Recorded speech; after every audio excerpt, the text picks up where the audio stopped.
What's going on YouTube? It is Luke Waters back into the video, and as you can see, I am on top of a very nice and beautiful parking garage. And today we're doing a long-awaited review of my 2001 Buick Regal GS. I've had this one for about 4 years now. It's the longest Buick I've ever owned.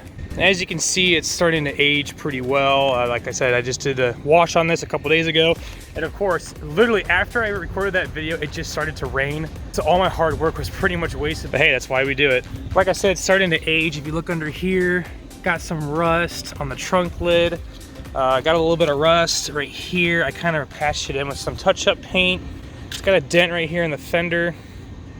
Maybe if I could find a cheap fender, I'll replace it. But yeah, I've had this car for a long time. It's got over 180,000 miles on it, and it still runs really, really well. The headlights those are actually one of the first DIY headlights ever made at home. That's a pretty cool little history about that. Like I said, typical 90s GM car, just got some flaws. Like I said, the review mirror auto tint is bad. Window regulator went out. I still haven't fixed that from the last video. It's got rust on the rocker panels. It's got some scratches on the leather seats and some stains. It is not a perfect car whatsoever. A car that I get into to drive every single day to work that gets 33 miles per gallon and 87 octane. And that's pretty good. You can't really complain about that. It gets almost the same MPGs as the new Ford Fusion, which I was looking at getting one of those and I decided not to, just to stick with this, fix this up, and just keep driving it. It's a great running car. It does need some more work into the future, which I'm going to be doing.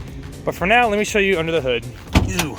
So the number one reason why I bought this car, bam, 3000 Series 2 supercharged engine. It's got a homemade cold air intake. I'm gonna get an actual one, ignore this for now. It actually works really well, surprisingly. For a piece of PVC pipe and a couple plumbers couplings, it does a pretty good job. As you can see, the under the hood is really, really dirty and it's been neglected. It's gonna need a pressure washing soon. Maybe I'll make a video on that. Does have headers, does have a cold air intake, does have a 3.4 pulley, and it does have a Walbro 255 fuel pump in here. So honestly, I'm thinking about putting this thing back on E85. And these cars love E85. It makes them a completely different car, makes them way faster. Thought about also doing rockers and springs as well, just to give this thing a little more pep to its step. It's not a very quick car at all, like for a daily. It'd be nice if it was a little bit faster, but yeah, as you can see, under the hood is very dirty.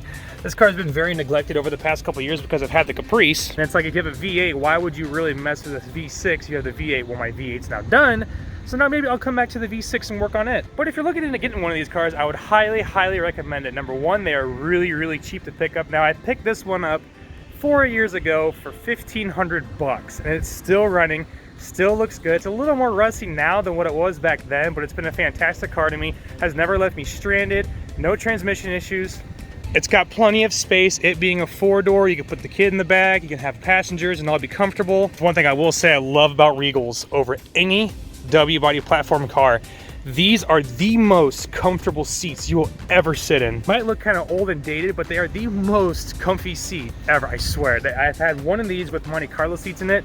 Those seats were okay, but then when I got this one with actual Regal seats in it, holy smokes, was it a difference. These things, I can literally travel for hours sitting in this car and my back won't hurt. I kind of have a bad back. When I drive my Caprice a lot, my lower back will start to hurt because there's not really good lumbar support, but in this, these seats are amazing. Another great selling part to these is they're amazing sleepers, and you can make them really fast for really cheap. If you put injectors, a fuel pump, rockers, an E85 into one of these cars, you could have a car that's actually decently quick. That was my old setup on the green car, and it dynoed at 280 wheel. You might be thinking, well, 280 wheel, that's not a lot of horsepower, but it made a crap ton of torque, and these are surprisingly light. People would be like, oh, it's a 4-door, it probably weighs like 5,000 pounds, but it only weighs like 3,600 pounds. And to put that into perspective, my Caprice is 4,400 pounds, so this is pretty light compared to the Caprice.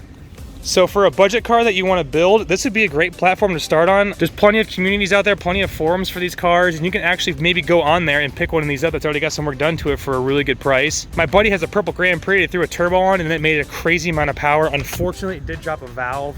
He's gonna get that fixed. So let's go to the cons, because there are a lot of negatives about these cars. Number one being the transmission. These transmissions are absolutely garbage. They're a glass cannon. They don't last very long. Luckily, this one's still going strong. I put a shift kit in it and more trans fluid. That kind of helps a little bit. It's a Band-Aid. It's not a permanent fix. It's just something temporary until whether it goes out and I get a factory rebuilt one or I buy a built one. The problem is the aftermarket builders Triple Edge Performance is actually closing their doors, so they're not going to be making 3800 built transmissions anymore. You have to site them yourself. You basically have to order your own parts and have somebody else build it for you. I believe there's somebody in Ohio who does it. Someone in town has a Regal where they did that. So maybe if I could have the extra money, I could buy a built transmission for this thing, but for now, the stock one's working just fine. Another con that I mentioned earlier about these cars is the rust on the rocker panels. Like I said, typical 90s GM, these things tend to rust. I mean, it is what it is. The rocker panels aren't so bad, but if you buy one of these pre-2001, the strut towers in the back will rust out quickly. That happened to my green one as well. My green car was a 1999 and the strut towers rusted through, which is the main reason why I didn't want to mod that one anymore and the reason why I bought this one. And I was going to buy this one to build, but then I literally bought the Caprice, I think like a month later. So another big issue I have with these cars is the factory brakes. These are not the factory brakes. They might look like it, but these are brakes from an 04 Impala. The rotor size is a little bit bigger. The caliper size is the same, but they do way better with heat soak. This was the best upgrade I've done. It was like a $40 upgrade at the junkyard, and I love them. They're great. I'll be doing a how-to video on how to replace these brakes because they are pretty old and pretty bad. They're starting to squeak. They're starting to make some noise. On the way up here, actually, they were making a lot of grinding noise when I was coming to a slow stop. So I'll probably be doing a video on that shortly because, like I said, I drive this car 2 hours every day. I need brakes to stop. Another flaw, and this is the most frustrating flaw about any of these cars, is the GM security VAT system. This is my ghetto fix. I literally just cut this wire. It's split right here in the ignition, so I need to get a new one of these. And every now and again, I just boop, touch those two together and it'll start. It's very annoying. It's very frustrating because sometimes if you try to start it, the light will flash for 10 minutes. You gotta sit there and wait for 10 minutes, turn the ignition off, touch the two wires, and then start it, and it'll finally start. And that's made me late to work a couple of times, so that's something that's going to need to be addressed soon before it becomes a permanent issue. I've seen people use resistors to bypass it, but I kind of want to fix it the correct way. And if I fix it the correct way, I'll get a new key, so I'll never have to worry about the VAT system again. It lasted almost 200,000 miles, so why not just fix it right? And lastly, the thing I hate about this car the most is the heated seats. The element in the driver's side went out. Passenger side has great heated seats, but the driver's side is no longer working. I can live with that. I'm not really a big fan of heated seats. My ass gets hot, so whatever, I can live without it. Still has great heat, does not have AC, so the AC is another thing I want to get fixed on this car. You know, the more I talk about it, the more I realize this car is kind of a piece of junk. But yeah, I love this car. I definitely got my money's worth out of it. It's lasted me this long, so why not just fix it up and keep going with it? Another cool upgrade I've seen people do is they'll add in a touchscreen radio that has GPS navigation, Bluetooth, and it's very affordable. I would like to do that as well to kind of update the inside of it because, as you can tell, it is very, very dated on the inside. It's not pretty whatsoever. The steering wheel's got some wear, but that's not a big deal either. Piece of plastic on the dash is starting to pop up, but that's not super bad of a problem. It's not too distracting when you're going down the road. Carpet's in decent condition for how old it is and how, like, I treat it. Work construction, I'm not a very clean guy, so the fact that this car does not have a million stains on the inside makes me very happy. Like I said, typical 90s GM that's popping up. So yeah, for a while I was asked to do a review on my 01 Regal GS. Well, here it is. It is still a good running car, still a fun car to drive. If you guys have any questions about these cars, please feel free to ask any in the comment sections down below. I'll be happy to answer any questions.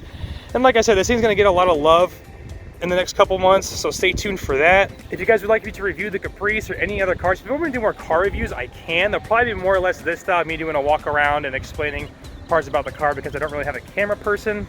So yeah, this is gonna be today's video. If you enjoyed it, please give the video a thumbs up and subscribe if you haven't already. It's been Luke Waters, and I'll see you guys in the next one. Stay tuned. There's gonna be a lot of videos with this car coming up pretty soon. I wanna get this thing fixed up and running nice.